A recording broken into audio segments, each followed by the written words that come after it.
A group of African-American pastors from Western New York say that they are now standing in solidarity with protesters all over the country. And as 7 Eyewitness News reporter Ed Reilly shows us tonight, these pastors support the protests, but not the violence.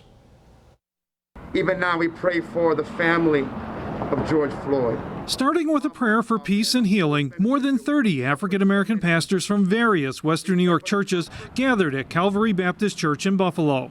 The pastors issued a unified statement saying they stand in solidarity with those seeking justice and policing reforms in the black community.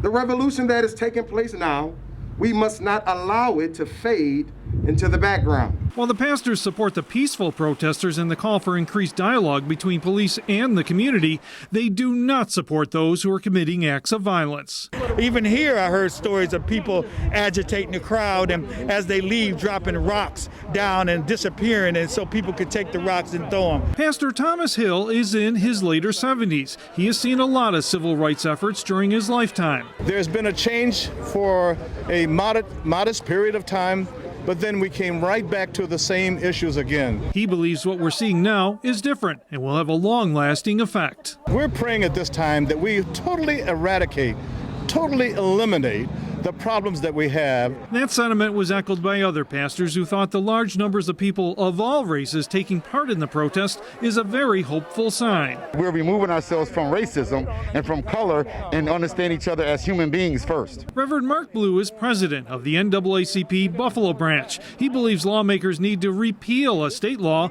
that shields police disciplinary records because the public has no way of knowing who the problem officers are. The community needs to know who's protecting and serving them. Knowing more protests are planned for Niagara Falls and Dunkirk, the pastors had this advice for participants. And love is an action where you got to show it rather than speak it. Stay focused. Remember the purpose of it. As far as specific changes, the pastors say they are still listening to protesters and their congregation and plan to come up with a unified list of recommendations in the near future. In Buffalo, Ed Reilly, 7 Eyewitness News.